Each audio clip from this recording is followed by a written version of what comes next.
Bom dia, irmãos. Sejam muito bem-vindos à nossa aula da Escola Dominical.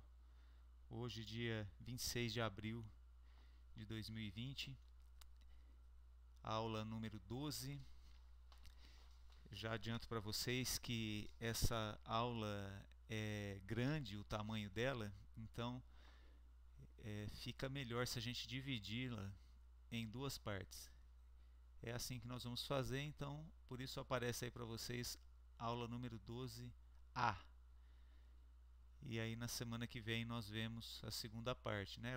Ela é dividida em três partes e nós vamos deixar a última parte, a terceira parte, para a semana que vem, ok? Vamos orar. Senhor, nosso Deus, nosso Pai, nós te agradecemos pela semana que o Senhor nos deu. Te louvamos por podermos estar mais uma vez diante do Teu ensino. Abençoa esse tempo de aula que nós teremos. Abençoa o professor, os ouvintes e especialmente a Tua palavra, o ensino dela que nós vamos ter em mais essa oportunidade. Em nome do Senhor Jesus, nosso Salvador, nós oramos agradecidos. Amém. Vamos lá então, irmãos. Reformadores e a luta pela sã doutrina. É a nossa lição de hoje. O verso que aparece aí, Tito capítulo 1, versículo 9. Apegado à palavra fiel, que é segundo a doutrina, de modo que tenha poder tanto para exortar pelo reto ensino, como para convencer os que o contradizem. Então aqui tem uma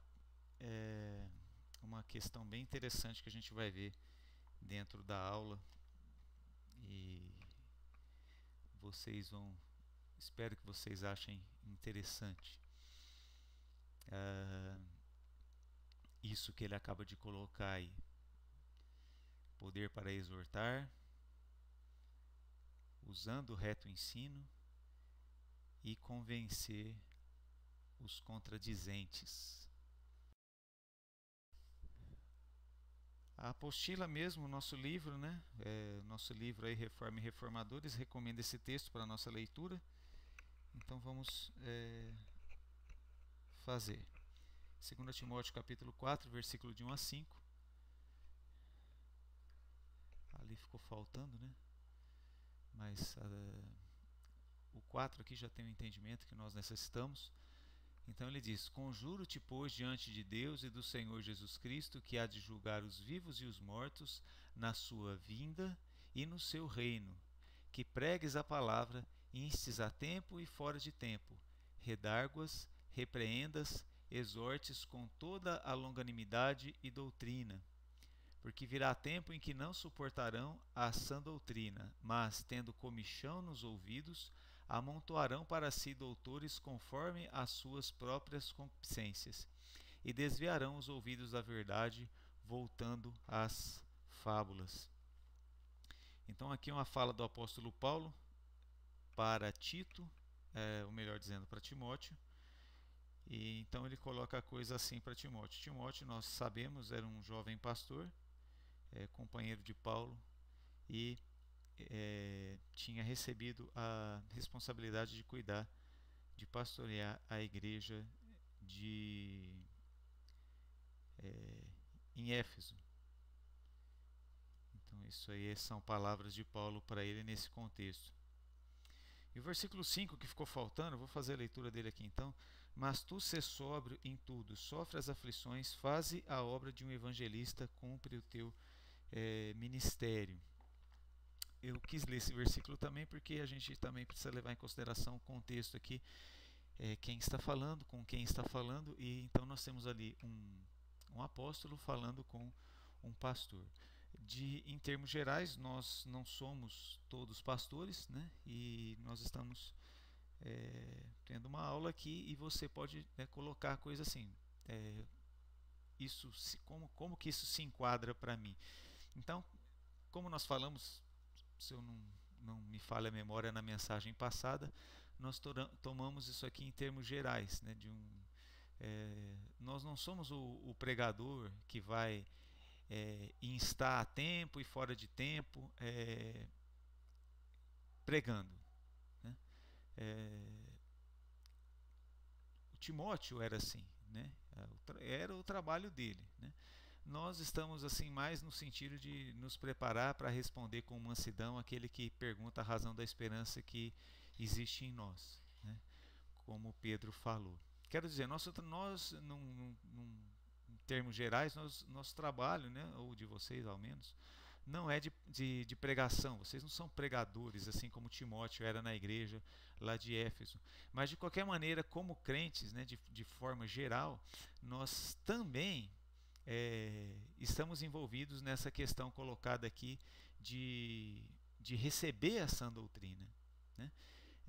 Afinal de contas, para quem que Timóteo pregava? Era para os crentes da igreja, e o objetivo final aqui entre Paulo e Timóteo era de transmitir a sã doutrina para os cristãos da igreja. Por isso que ele está falando para Timóteo ser agarrado à sã doutrina, porque era isso que ele ia transmitir para os fiéis ali da sua igreja, e por consequência aqueles cristãos, e nós também, precisamos ter esse apego ao conhecimento da doutrina cristã real, né? A doutrina cristã, separar ela dos enganos e fugir disso que ele coloca aqui, amontoar doutores.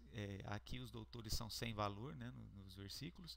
Eles são provenientes, as pessoas ficam procurando pessoas para ouvir, porque tem o que ele chamou aqui de comichão nos ouvidos. Comichão é coceira, né? Ele colocou até de uma forma engraçada. Aquele desejo de querer sempre estar ouvindo alguma coisa, alguma novidade, algum ensino. Alguns gostam de uma coisa misteriosa, gostam de uma novidade, né? E não tem novidade na palavra de Deus, né? Tudo já está ali colocado. Então, ao menos para aquele novo convertido que está descobrindo aquelas coisas novas, né? Se nós já temos um certo tempo de vivência cristã, a gente já ouviu a palavra de Deus, e ela é essa aqui. Agora, isso não significa que nós não vamos aprofundar cada vez mais nela e tirar dela bastante proveito para a nossa vida, né? Então nós temos que ter isso em mente. Aquela imagem nossa inicial, né, o alvo da lição: o aluno será capaz então de saber, sentir e agir. Saber, compreender a importância da sã doutrina e sua defesa. Sentir, alertar-se para os perigos da heresia. E agir, preparar-se para defender a fé por meio do estudo da palavra. Certo?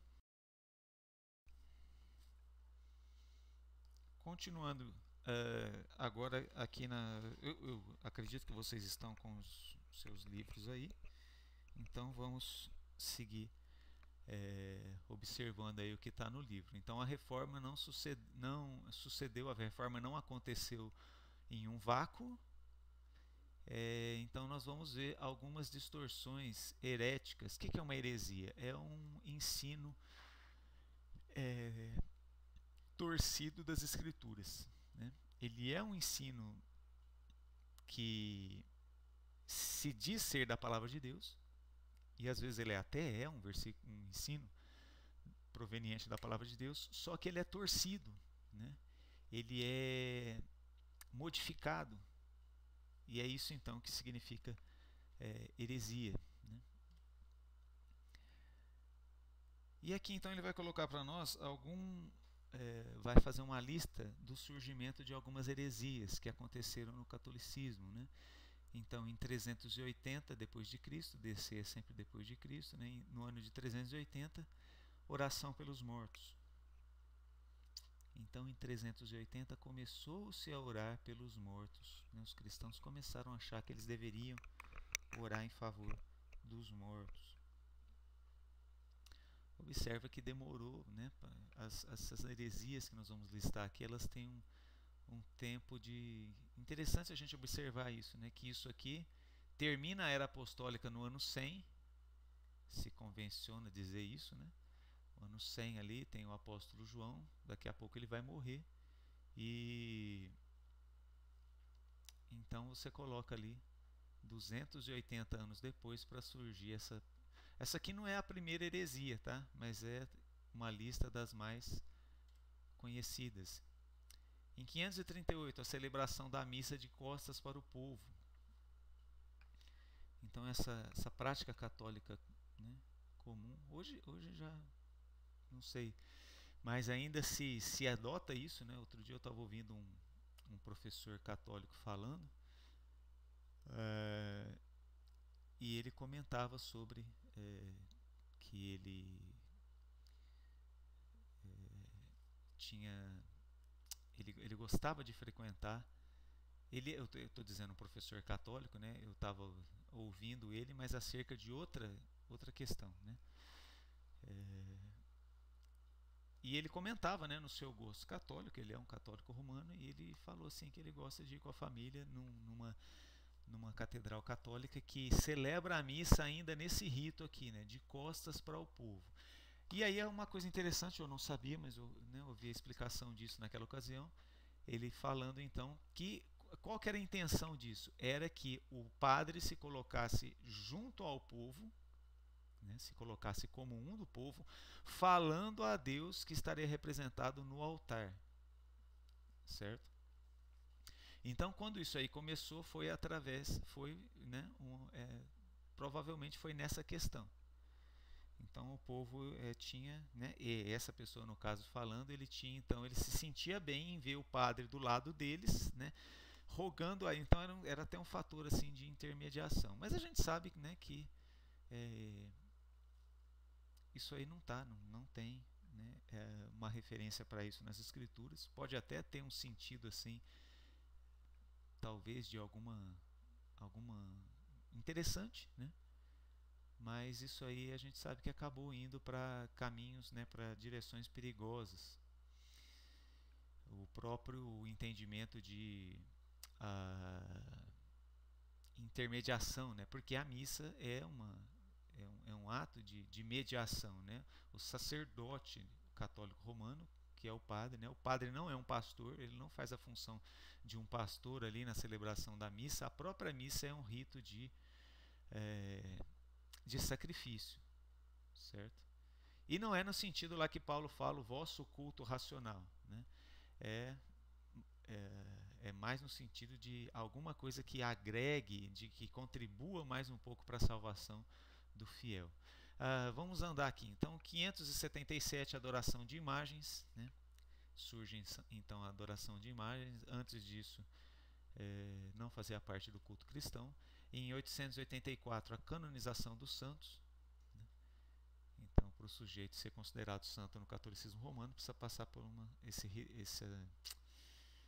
essa questão da canonização, né, que é um processo, uma burocracia ali, que eles cumprem então, e aí o sujeito ali, aparece o santo católico então. Em 885, adoração à Virgem Maria. Então, observe aí que é uma coisa tardia em relação aos primórdios lá do cristianismo, né, ao tempo de Atos dos Apóstolos. Já aí alguma coisa perto do ano 900, né? Século 9, 885, adoração à Virgem Maria. É claro que antes da coisa ser assumida, já vinha andando devagarinho, né? Começando aqui e acolá, até o ponto que é aceito e passa a se tornar um dogma, né? Então, isso aqui é incorporado à doutrina católica romana. Então, todo católico romano ele está comprometido à adoração à Virgem Maria. Em 1022, a legalização da penitência por dinheiro. O que significa isso? Que no lugar de você cumprir uma penitência, quer dizer, a penitência em si já era um desvio na doutrina cristã, aí passou então a ter a penitência paga por dinheiro, né? Que aí então a coisa foi para aprofundou num sentido mais perigoso ainda. E aí você percebe que a coisa vai de passo em passo, né?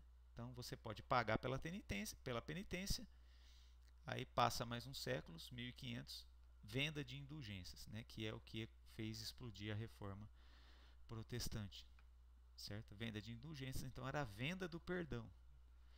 A igreja podia vender por dinheiro o perdão para os pecados, né? Não só o perdão para os pecados, mas a saída da pessoa do purgatório, enfim, toda aquelas coisas que vêm junto, né? Continuando,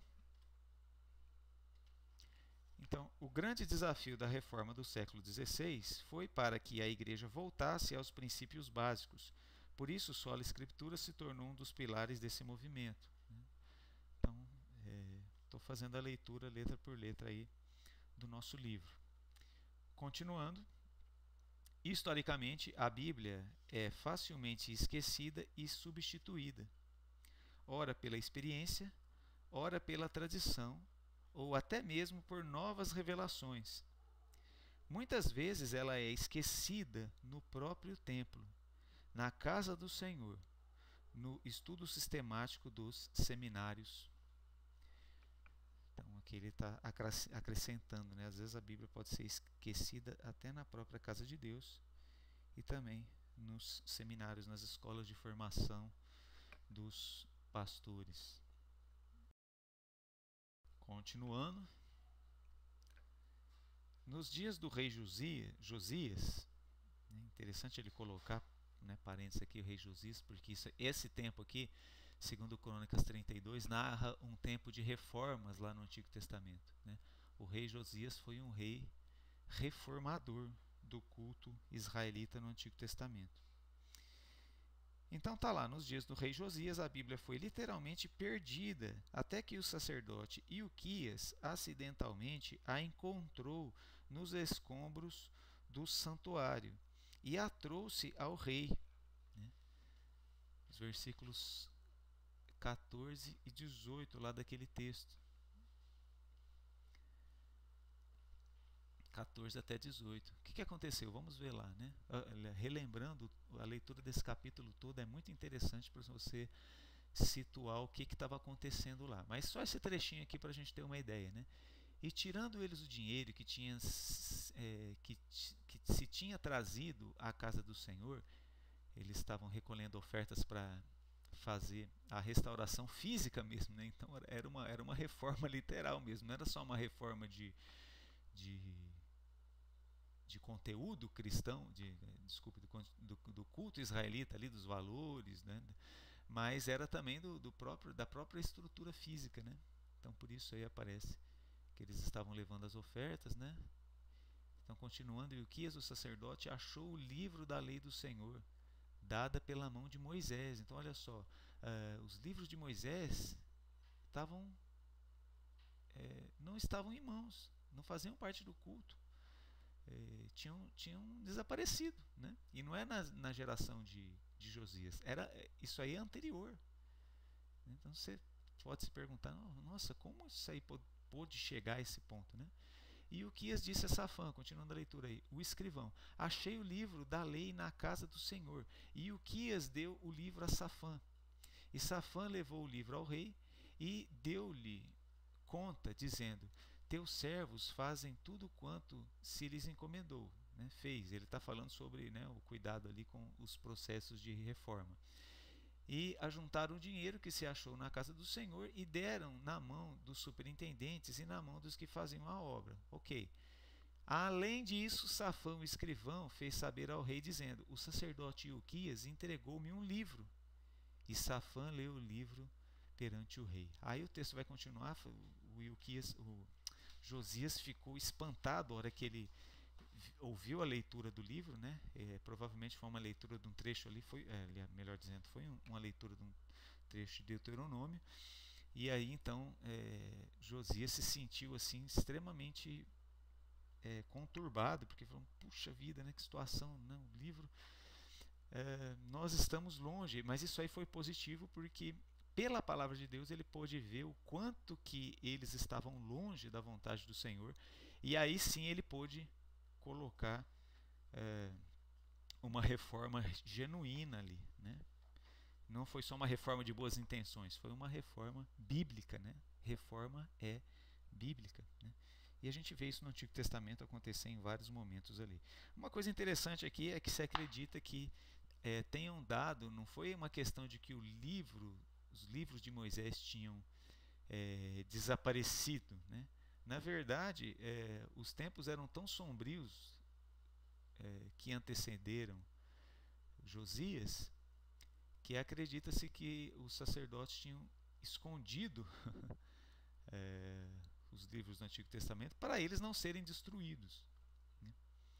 Então olha só que coisa. Então no momento que, né, que a coisa estava melhor, eles vieram com, né, isso é o que se acha, né? Então agora nós temos um rei reformador, vamos colocar a palavra de Deus para ele, para a coisa funcionar. Então, continuando ali, né? Sua verdade impactou o coração do rei, resultando em um grande quebrantamento sobre Israel. Martinho Lutero descobriu as escrituras sagradas perdidas no meio das tradições e encíclicas papais. É um comparativo interessante, né? Enquanto a palavra de Deus estava desaparecida, literalmente nos dias de Josias, né?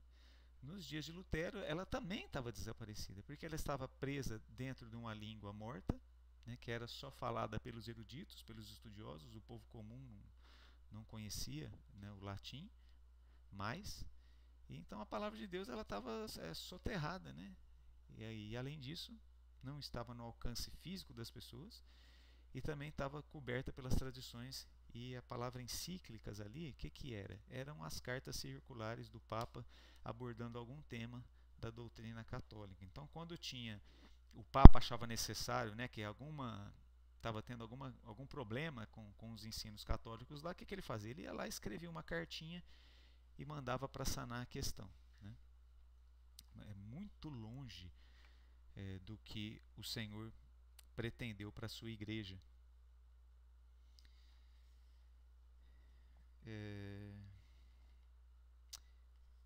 Retomando aqui então, o nosso livro, peço que vocês olhem aí, então aí no primeiro, segundo, terceiro, no quarto, dentro do quarto parágrafo aí, depois das encíclicas papais, ele fala, né?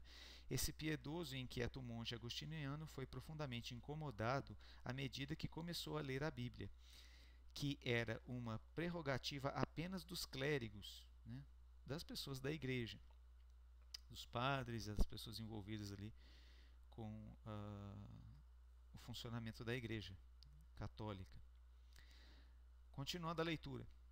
A sua busca pela verdade, o seu desejo de retorno à doutrina dos apóstolos, sem dúvida, redundaram numa grande herança, a descoberta das verdades simples do Evangelho. Então ele coloca isso como resultado, né? Lutero com as escrituras na mão, o que aconteceu? Redescoberta do Evangelho.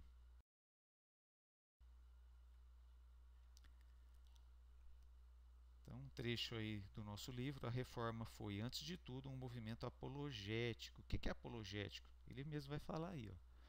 A luta pela defesa da fé e a busca da verdade. Isso aqui é apologia, né? Uma defesa, uma busca pela verdade, uma defesa pela fé, defesa da fé e pela fé também, né? E uma busca da verdade. A Bíblia se tornou uma santa obsessão pelos reformadores, que tinham todo o interesse em colocá-la na mão do povo. Nós vimos lá Wycliffe, né, séculos antes, traduzindo a Bíblia para o inglês, e Lutero, por sua vez, agora, né, no século XVI, para o alemão. Era necessário encontrar a sã doutrina perdida nos escombros eclesiásticos da Idade Média, né? Uma visão aí até poética. Mais uma frase ali dentro do próprio livro: o acesso às escrituras era caminho fundamental para esse resgate. Então, as escrituras era o próprio tesouro a ser resgatado, mas ela também era o caminho para os tesouros de Deus. Então ela era as duas coisas, né? Ela em si era o tesouro e ela levava ao tesouro do Evangelho que é contido dentro da palavra de Deus. Certo?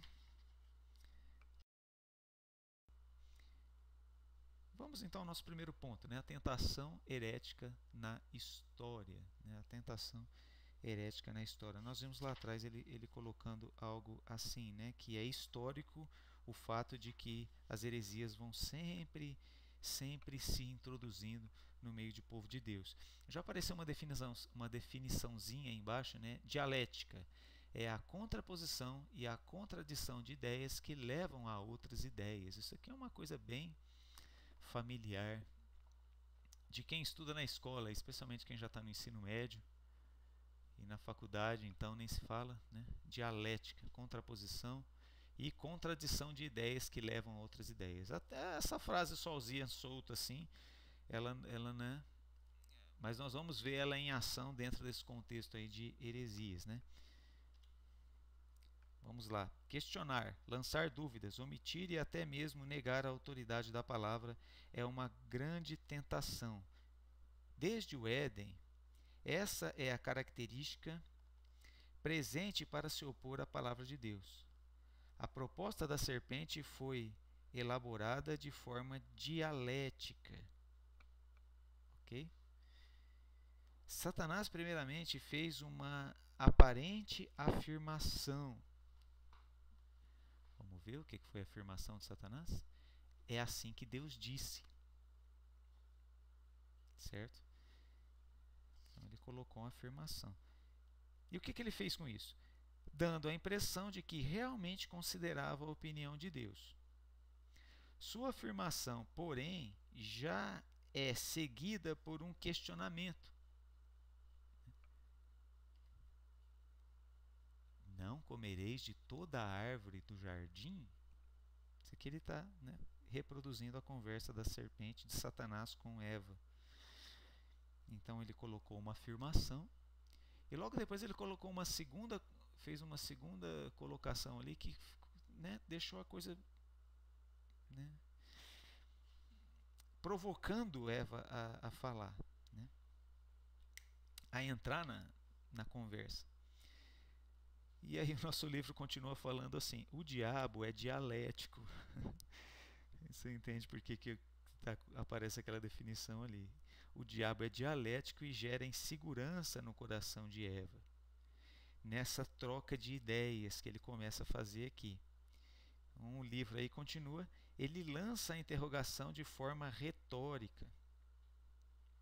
O que é uma forma retórica? É você colocar uma ideia, uma fala, né? Você está conversando com alguém e você coloca uma ideia que você sabe e a pessoa com a qual você está falando também sabe, mas você quer provocar nela uma resposta, né?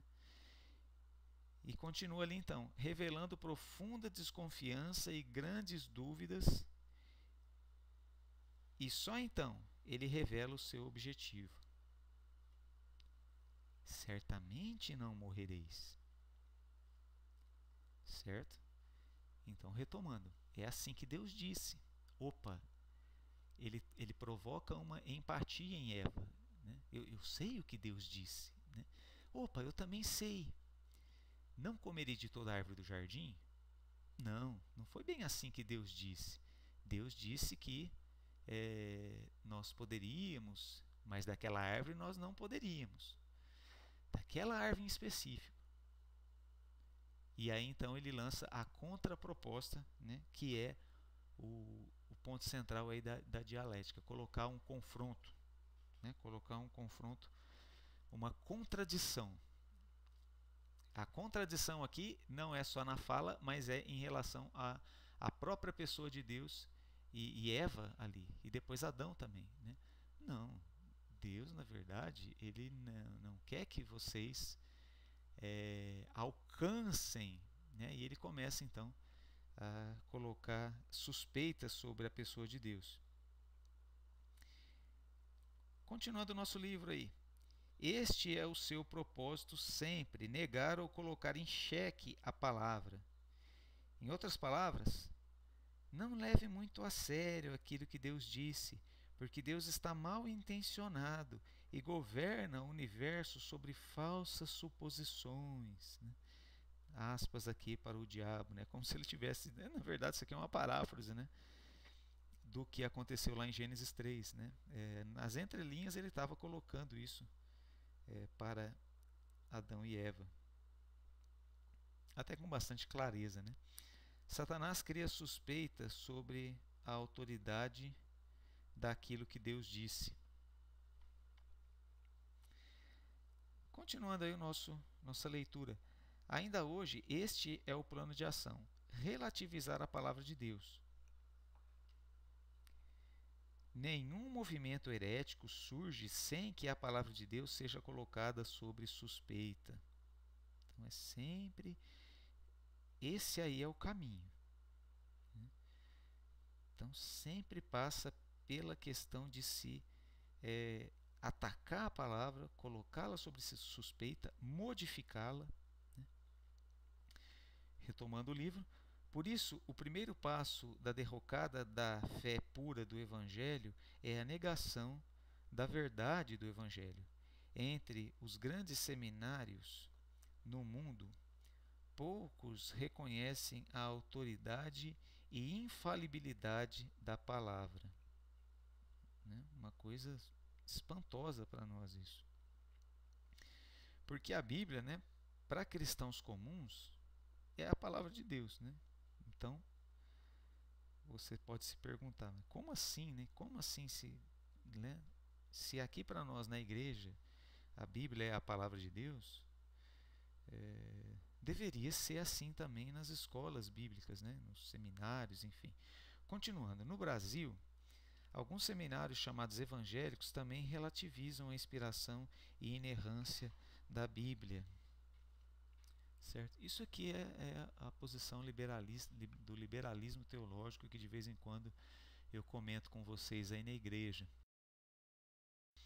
A reforma para hoje. Então você tem discernimento suficiente para perceber o ataque do maligno à palavra de Deus?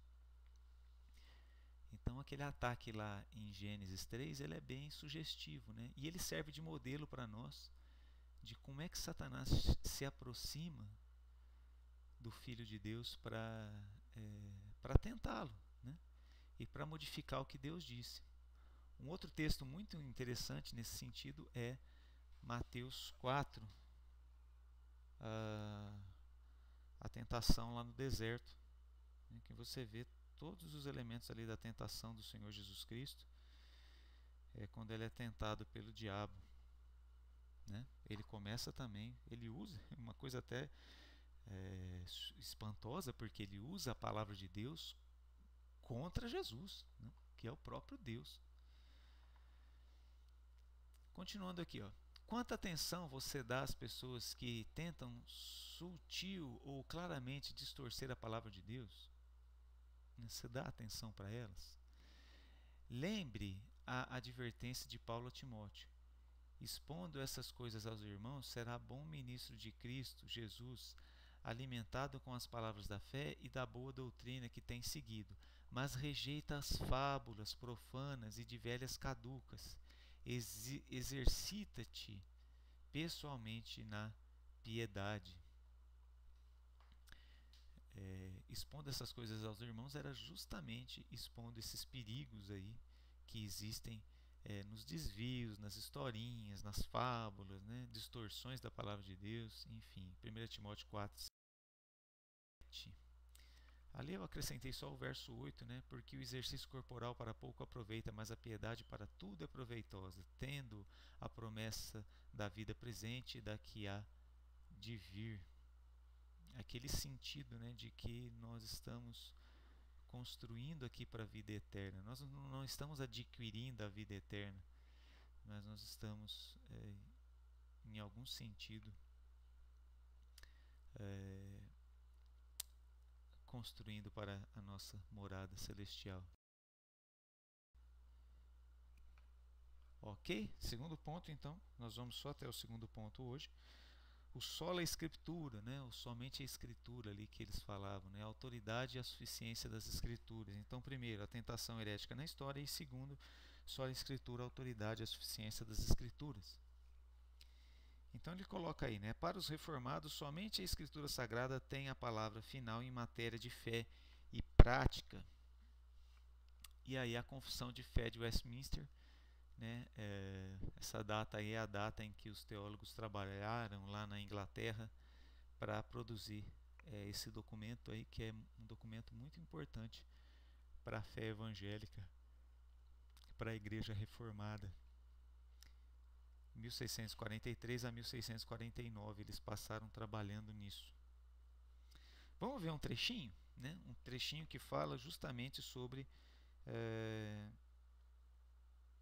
sobre a autoridade das Escrituras, né? Um trecho direto lá da Confissão de Fé de Westminster. Então, lá na Confissão de Fé fala o seguinte: a autoridade da Escritura Sagrada, razão pela qual deve ser crida e obedecida, não depende do testemunho de qualquer homem ou igreja, mas depende somente de Deus, que é a própria verdade, o seu autor, e portanto deve ser recebida porque é a palavra de Deus. Nós podemos ser movidos e compelidos pelo testemunho da igreja a um alto e reverente apreço pela Escritura Sagrada.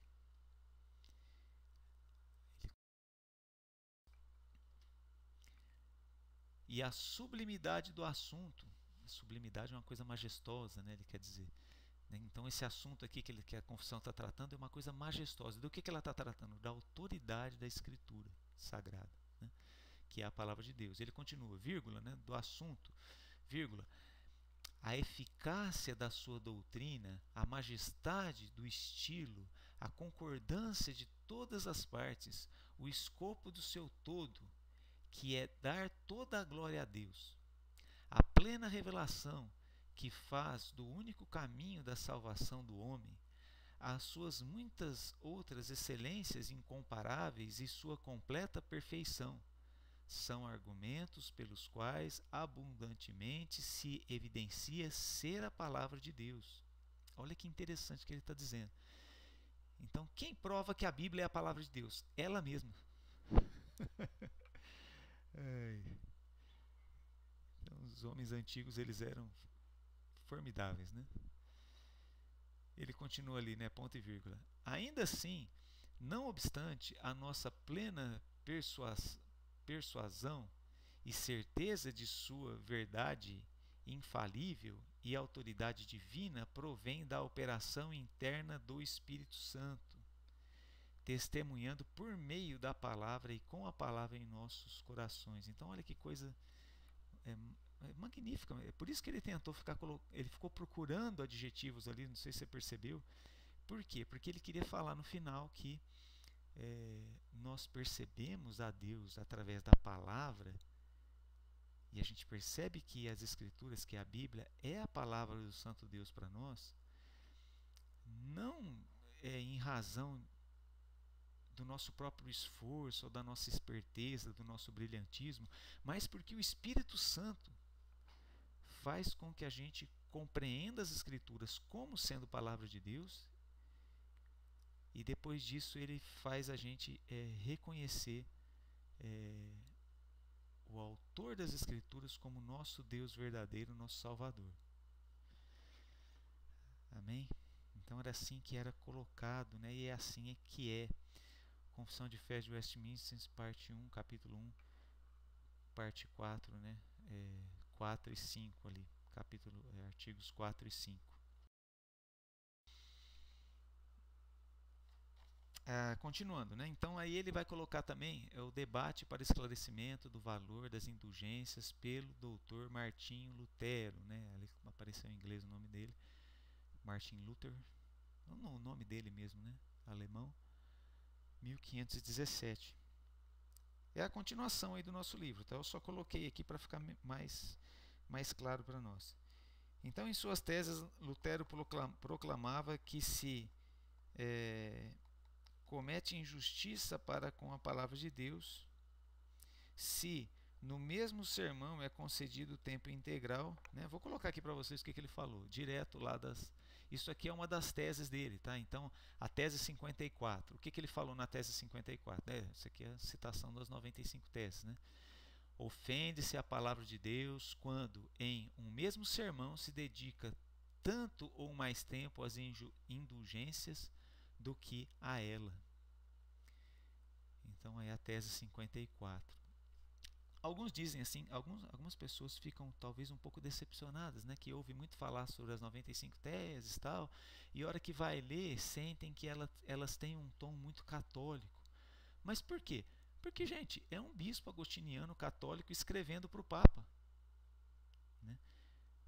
Não para o Papa, ele está escrevendo para os seus colegas doutores ali do ensino teológico, ele quer questionar essas coisas, né? Então, no sentido, ele está até pegando leve com as indulgências aqui, porque ele não está diretamente confrontando as indulgências. Aqui nessa tese, em outras ele confronta, mas nessa aqui ele fala assim, olha, as indulgências ela está competindo com a palavra de Deus dentro do sermão, né? Não se coloca mais o sermão em primeiro lugar. Então, olha o que ele está reclamando, hein? Ele está reclamando que o sermão da palavra de Deus tinha que ocupar o primeiro lugar no culto, né? E as indulgências tinham que ficar, obviamente, abaixo disso, né? Depois, em outras teses, ele vai questionar a própria validade das indulgências. Mas aqui ele colocou isso. A tese 62. O verdadeiro tesouro da igreja é o Santíssimo Evangelho da glória e da graça de Deus. Então, olha a ideia, né? Enquanto a igreja estava correndo atrás dos tesouros temporais, né, presentes ou materiais, ele vem falar assim, não, o tesouro da igreja é o Evangelho, né, da glória e da graça de Deus. Tese 65. Por essa razão, os tesouros do Evangelho são as redes com que outrora se pescava homens possuidores de riquezas. O que ele está dizendo aqui? Não tem nada a ver com teologia da prosperidade. Ele está só confrontando, ele está fazendo um jogo ali de palavras. Por quê? As indulgências tentavam atrair pessoas para que elas dessem dinheiro. Nessa lógica, eles preferiam atrair primeiramente os ricos, né? Porque os ricos pagavam mais. Eles também queriam o dinheiro do pobre, mas do rico era muito mais interessante. Então essa tese aí também fala nesse sentido, né? Os tesouros do Evangelho são as redes com que outrora se pescavam homens possuidores de riqueza. Então o Evangelho ganhava ricos para Cristo. E com isso a igreja tinha pessoas ricas, sempre teve, né? Mas agora a igreja, né, no período de Lutero aí, tinha perdido esse alvo. Porque o alvo aqui qual que é? As pessoas, né? E a tese 66... ele está confrontando, né? Então, o tesouro da igreja era as redes do Evangelho, e agora, com a deturpação feita pela heresia das indulgências, né? O que passou a acontecer? Os tesouros das indulgências, por sua vez, são as redes com que hoje se pesca a riqueza dos homens. Então é notória a diferença ali. Ali em cima se pesca homens ricos, né? Porque vinha rico, vinha pobre, vinha todo mundo, o Evangelho chama todo mundo, né? E as indulgências não, as indulgências pescava, queria só o dinheiro das pessoas, né? O pecador que fique aí, né? Então, assim, era uma frase papal na época que o Senhor não quer que os pecadores morram, mas que eles paguem e vivam. Então, num certo sentido, era até mais interessante que as pessoas continuassem pecando e continuassem pagando pelos seus pecados, porque a igreja enriquecia cada vez mais.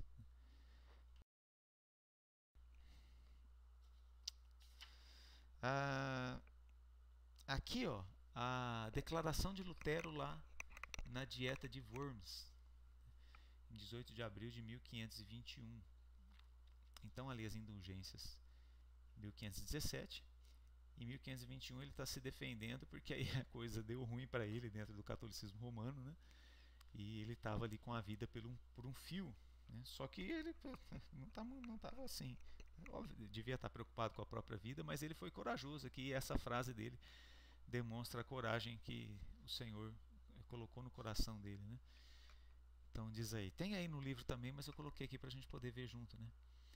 É impossível retratar-me, né? O que ele falou? Porque ele foi assim cobrado a voltar atrás no que ele tinha escrito, no que ele tinha ensinado, e aí ele fala a seguinte frase então, né? É impossível retratar-me, a não ser que me provem que estou laborando em erro, que eu estou trabalhando em erro, né?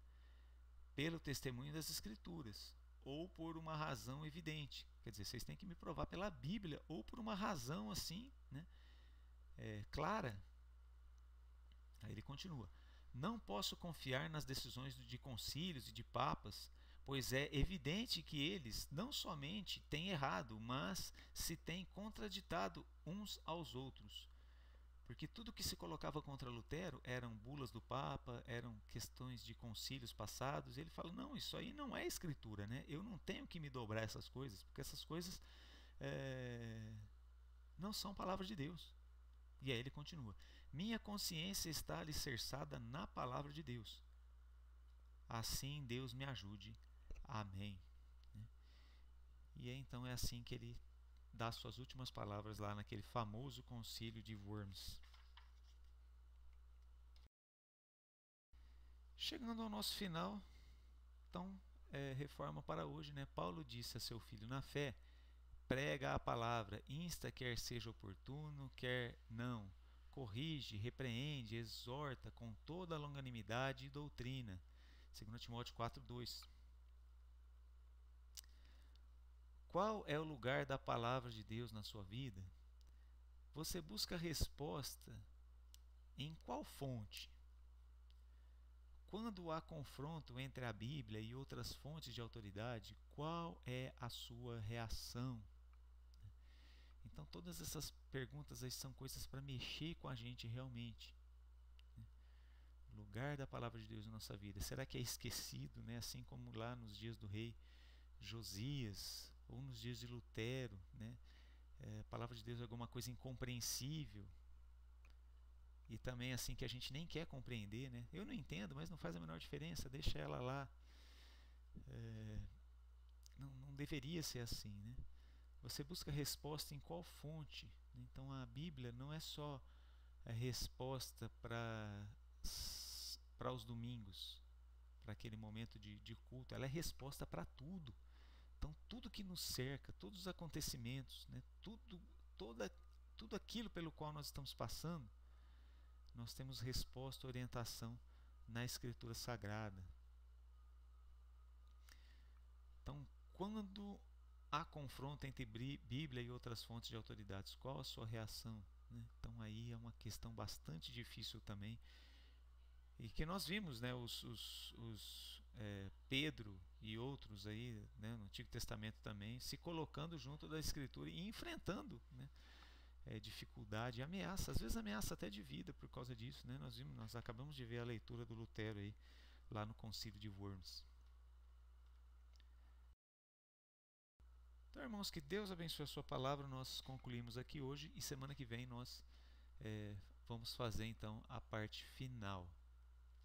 Ok? Eu espero que tenha sido compreendido de todos e qualquer dúvida podem deixar aí nos comentários, né? O pessoal que está acompanhando pelo WhatsApp pode colocar também no WhatsApp, certo?